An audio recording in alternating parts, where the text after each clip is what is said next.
Um, before we move on to the next topic, I would like to point out that na beyond this conversation, we're just two young adults who speaking through our own personal opinion, our own individual uh uh thoughts, and don't take everything in a grain of salt. Now, with that being said, um, let's talk about the journalism state here in the Philippines. One of the reason why I really push to start a media company is, you remember what happened to Rappler? I think for 2 years ago, 2 3 years ago na there's a lot of issue going about the uh, foreign investment, that sort of thing. The founder of eBay was one of the biggest investor on Rappler, and that became a huge, I think, huge scandal or huge issue, because a lot of not a lot of people understand really na bakit yung foreigner who is, invest a lot of money in a media space, because here in the Philippines, here in our constitution, um only foreigners can hold 40% of the company. uh for that case, lalo na sa media space, foreigners are not allowed to hold any corporate stock here in the Philippines. So one of the reason kung or I mean the main reason why I started the media company is to really contribute to the media landscape, especially in the world of journalism. I know media space right now is tough for business wise, pero I didn't hindi ko na siya pinush through, or hindi ko siya inisip na paano ako kikita dito more on the business side, but more on how can I contribute to deliver facts and deliver real journalism here in the country, because a lot of fake news are out there. With that being said, um there's issue right now about the protection of journalism. Now, um what do you think about how can we as journalists, I'm not calling myself journalist, but in general sense, how can a journalist protect his work, protect his integrity? Because may mga news talaga that needed to be, need to be published for the Filipino to know. But the head, the head of the head office, or the head of yours is, strict, parang kino-compress yung information na dapat i-publish. So, in your sense, how can a journalist, be like fully have a full confidence to say, hey, this is my work, and I don't need to worry about my livelihood and my safety. Ayun nga 'no, first siguro, I'd like to, yun na nga 'no, parang recognize, your effort in starting a media company, Kuya Nick 'no, at a time where, we see na situation where, difficult, to be on the side, trying, to report to the masses, what's happening. So ayun, I congratulate you on that and Thank hope you, you thank the you. best, 'di ba? Now as to ano, what, for example, those in the field of journalism and even communication as a whole, I'll call it na lang na Mm. those who, practice in the field of communication as a whole, uh, the most important thing that one should have is integrity. Now, let's accept it. Integrity does not sell. If you want to make money, if you want to ayun na nga, if you want to, consider this as a business, so ayun, most of the time if purely for purely for the reasons of your passion or integrity or your want of, what we call a more transparent society, then most of the time you won't expect money from that, 'no? Pero yun, ah kaya, malaki ang bilib natin sa mga taong, nagpapatuloy pa rin ang paggagawa ng tama at in case when they report news or when they communicate, through their communication, they retain, or they continue to do it with integrity. Uh, ang masasabi ko na lang talaga diyan ay yun na nga, you'll need integrity at second to that ay kailangan mo ng lakas ng loob or ano, kasi again, it's dangerous. I recall I recall hearing a joke. There's a joke from like a year ago. Said the joke was along the lines of the we're the greatest the greatest award in journalism is getting shot, 'di God ba? Kasi nga damn. kasi nga, we recognize that uh, this is a dangerous field, telling the truth. Kasi yun na nga 'no, narratives and power over people. So yun, integrity and guts. I have some ayan, Facebook friends so who are in this field and uh, yun na nga 'no, and they continue to work in this field for decades na and yun, importante nga integrity, not only integrity pati lakas ng loob and it sustain them. They're working for national media. So, ayun na, I think such as Rappler.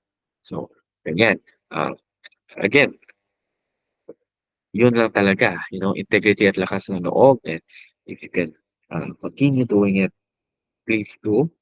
Kasi yun na nga, it's not a popular thing to do, but di ba, tama naman ang ginagawa mo. Then, I think a person can sleep better at night. Di ba? So, yun lang naman. Yun lang naman talaga masabi ko.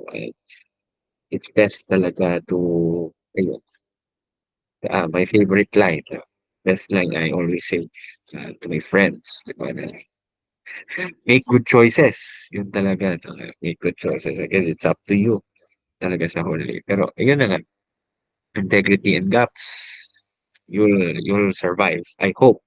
And let's hope na hindi mo makukuha yung best award in journalism. Joke. So yun na masasabi ko.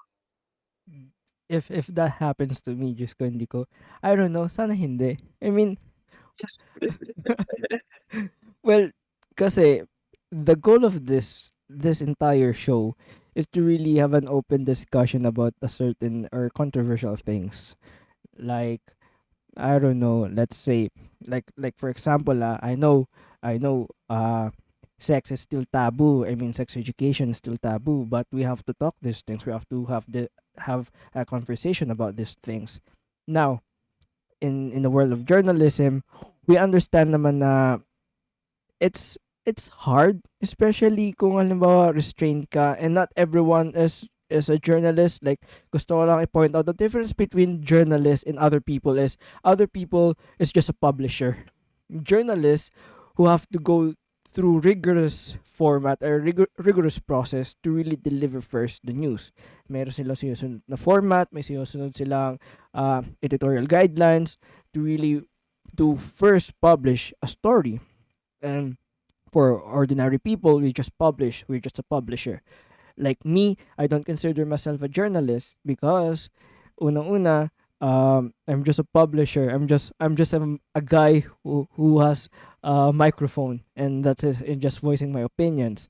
With that being said, take it as a grain of salt na a lot of people who are also publisher who publishes fraudulent things, who publishing um fake news. I know we have sa law about tackling that. We have cyberbullying, we have cyber libel, that sort of thing. Ito yung gusto ko itanong, Mike, kasi in terms of cyber libel and cyberbullying, let's separate it for first. So, una muna cyber libel. Here's the thing. For me, libel protects all journalism. Kasi meron kang, if you publishing fake things, may pwede kang kasuhan ng cyber libel, that sort of thing. Now, if you're a journalist who's just publishing a story that is based on what you saw and what you experienced, now you publish that, someone will use that cyber libel as an excuse na hindi totoo yung sinasabi mo. For me, that law um goes two in hand kasi pwede siya i-abuse ng mga bigger people, and pwede siya ma-protect ng uh, prominent figures. Now, dun sa first one sinabi ko, um how do you see this cyber libel na law na we have? Kasi it's very I'm not saying confusing for me, but more on, it goes two side of the same coin eh. You can't really say na protect, as a journalist, sabihin mo protected ka or malaking tulong to cyber libel kasi pwedeng gamitin yung cyber libel sa eh.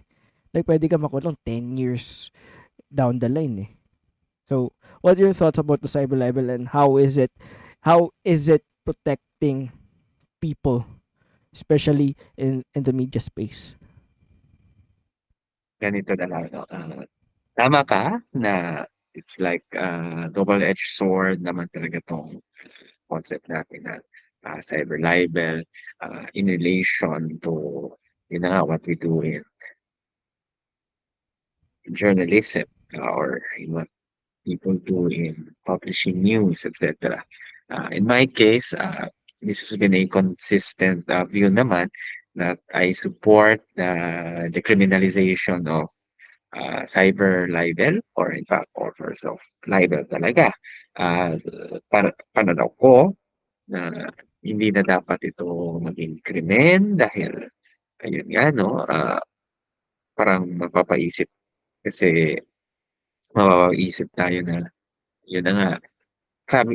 Sabi mo nga, some people, those who are in power might, abuse this, 'di ba?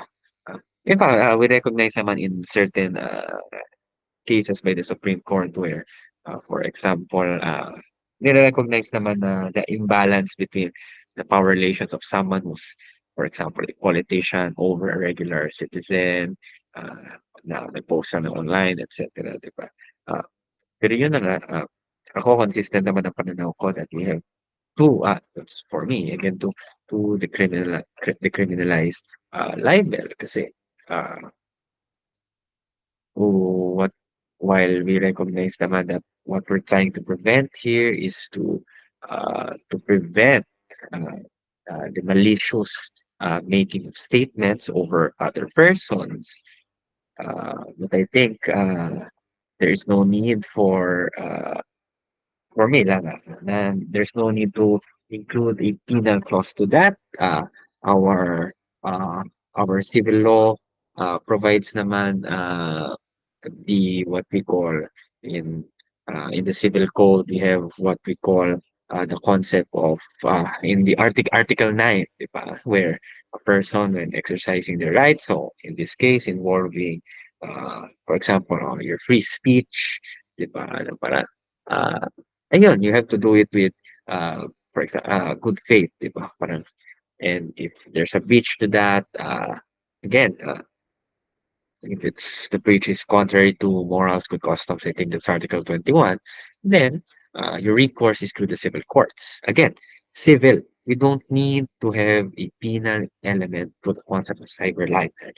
Hindi, para sa akin, hindi na dapat tayo nagpapakulong diyan. Puwede mong kasuhan, uh, in a civil court because you would feel na, there was, in the case, abuse of rights, uh, if this abuse of right were for example made by a journalist, then yun ang sagot mo na I can always file in the civil courts, and in those civil courts, they will recognize naman your rights as fellow Filipino to be protected from, again, the abuse of another's rights, in relation to yours. So ayun, I have always thought of this as a civil matter which should not require rather, the penal or criminal element to it.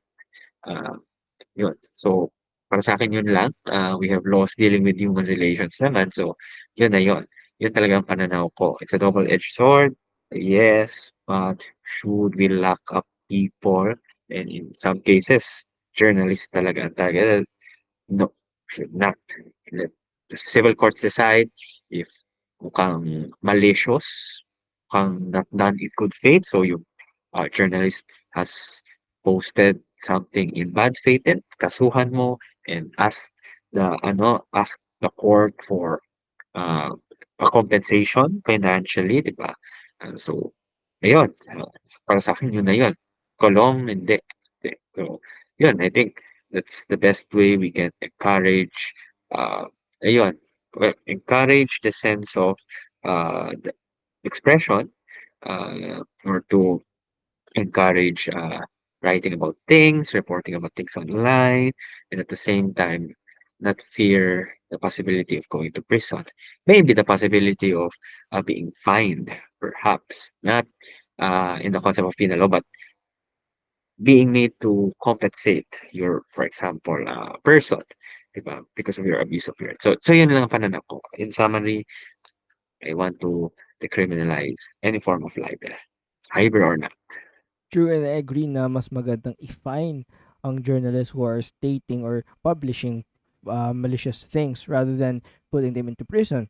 Kasi if you're a journalist who have a great story to tell, especially about the powers in the Philippines or the powers who holds powers in the Philippines, um, hindi mo siya ipapalpish kaagad kasi alam mong meron kang kulungan sa likod mo eh, at your back of your mind na pwede makulong dahil sa powers who's abusing this. With that being said naman, um, in terms of cyberbullying, we have a law that is, anti-bullying or cyberbullying. Here's the thing.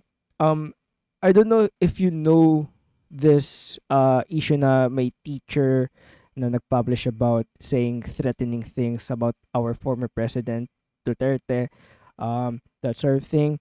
Now, kinulong siya kasi dahil you're threatening the president of the Philippines.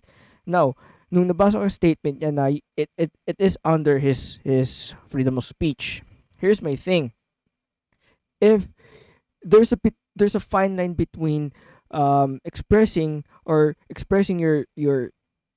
constitutional rights and threatening someone, there should be a borderline between the two. Cyberbullying is the same. When you threatening someone over online, that should be considered cyberbullying kasi you're putting fear on the other people by like physically threaten them. My case naman, you're just stating, I don't know, you're just critiquing someone in power. Like let's say si Michael Lipio is mayor ng Iloilo. Tapos I said some criticizing things about Michael John Alipio, the mayor of Iloilo. Pwede niya akong kasuhan ng cyberbullying kasi he thinks na binubully ko siya online. But the difference is I'm just criticizing his work as a mayor. So with cyberbullying, how how does it work in terms sa court? Kasi it's it's the same as the cyber libel. It's a double-edged sword. Yes, siguro in general ko na lang 'to sasagutin 'no, Mm. yun again, as I've mentioned previously na meron talagang imbalance between a person who's in power and a person who's not, and usually, hindi ba, if meron tayong reklamo, most of the time we go online and post about it, and yun na nga, this might be, used against you by any politician, and yun na nga, it still depends on the nature of what you post, 'di ba? Ah, if these are threats, 'di ba, parang iba na rin ata yun.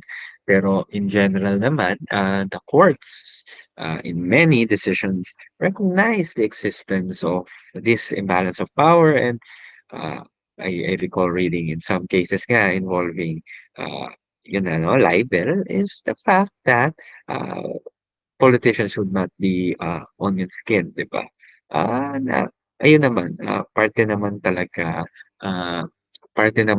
ng ating karapatan yung ika nga sinasabi nila that, uh, a person can petition the in I think under the Bill of Rights, a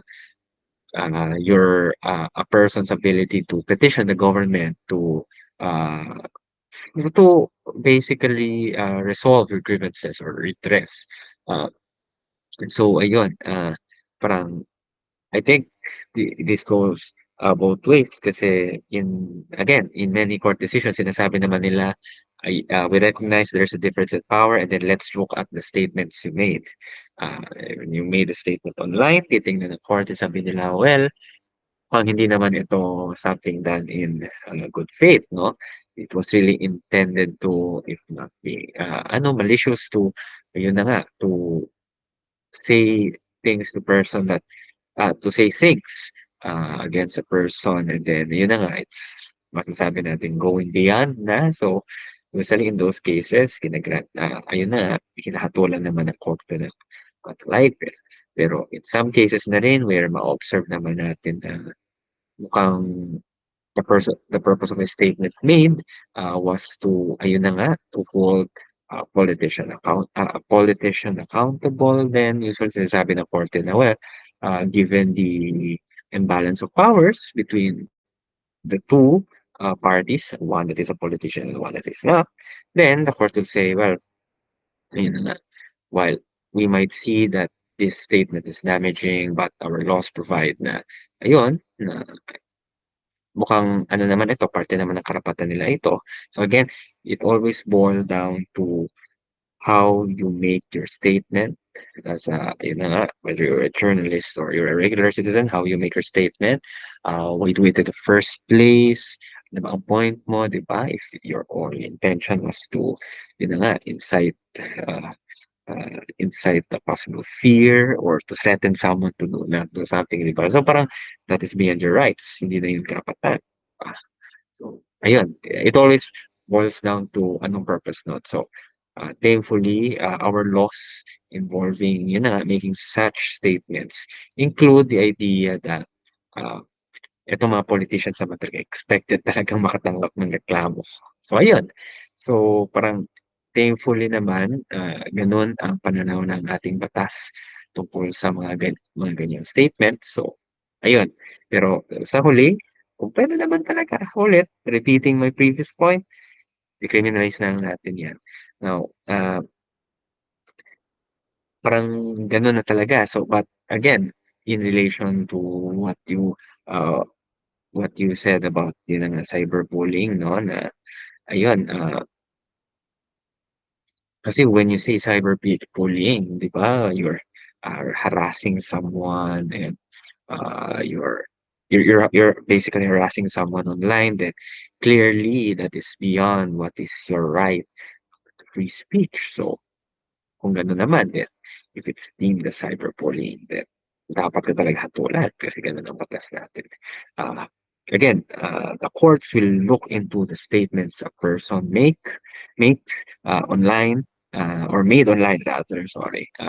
So titingnan nila 'yun and ano ba talagang point, ah ang purpose mo talaga nito is to harass or only to exercise his right to express something. So, yun talaga in general as to how courts would look into such cases.